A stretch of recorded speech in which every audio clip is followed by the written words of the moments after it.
समाप्त नहीं होता।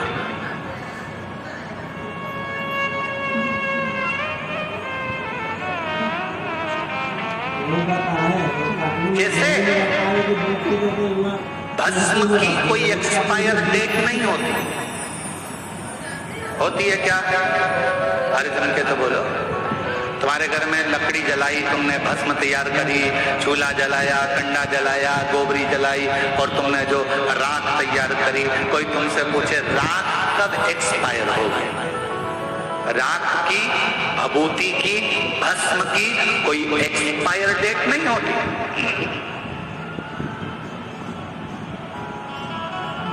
जैसे भस्म की कोई एक्सपायर डेट नहीं है, उसी तरह बेलपत्र की कभी एक्सपायर डेट नहीं है। बेलपत्र का कोई एक्सपायर डेट नहीं है।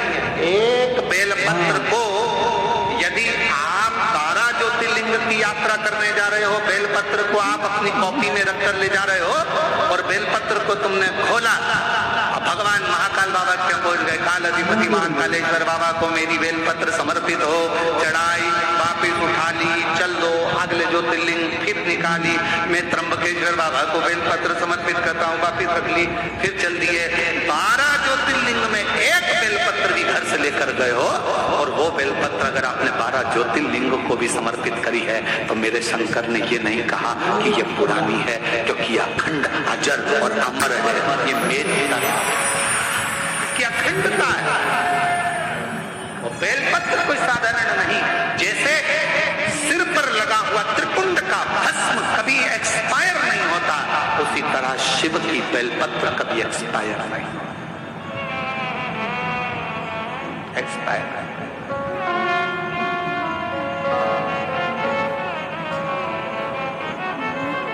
इसलिए आप लोगों से निवेदन करते हैं,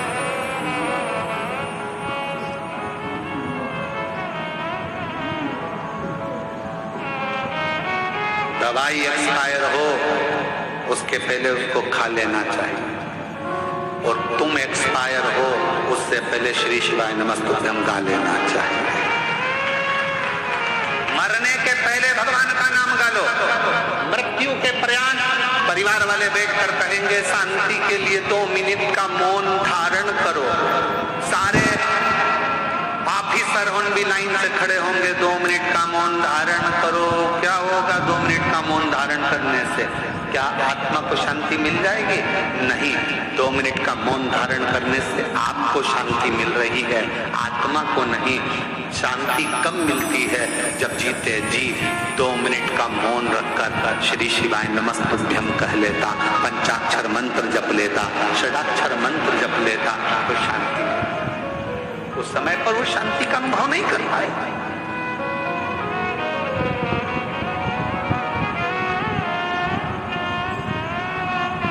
जो शांति का अनुभव चाहिए था वो ना कर पाए।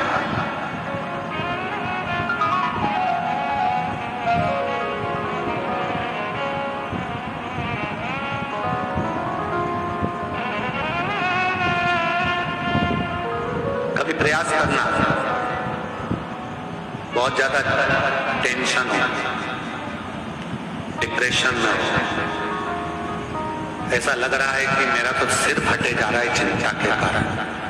शिव मंदिर में जाना, शंकर जी को 1 लोटा जल चढ़ाकर जो जल बहकर निकले उस जल में 3 उंगलियां मिलाना और अपने मस्तक पर एकदम स्थिर होकर वो 3 उंगलियां अपने मस्तक पर तेजी से लगा लेना और दबा लेना और मंत्र का स्मरण भीतर के भीतर ओम नाद कर लेना।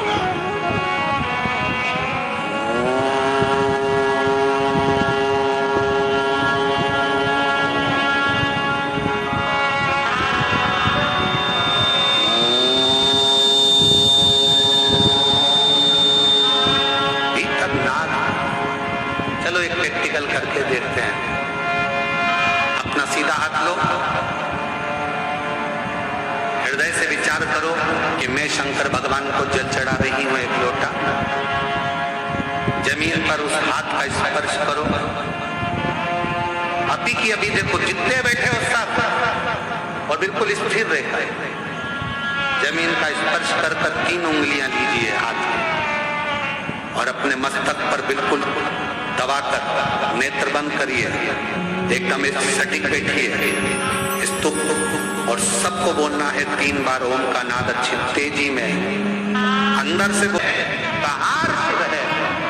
सृष्टि में हर जहां डिप्रेशन आए, शिव को 1 लोटा जल चढ़ाया, जल लिया और लगा लिया अपने सिर पर, 3 उंगलियां लगाकर बैठ गए। 2 क्षण के लिए 3 बार ओम का नाद करा लंबे स्वर में, आंख नहीं खोलना, धीरे से जब उंगलियां पूरी हट जाए तब धीरे धीरे आंखों को खोलो।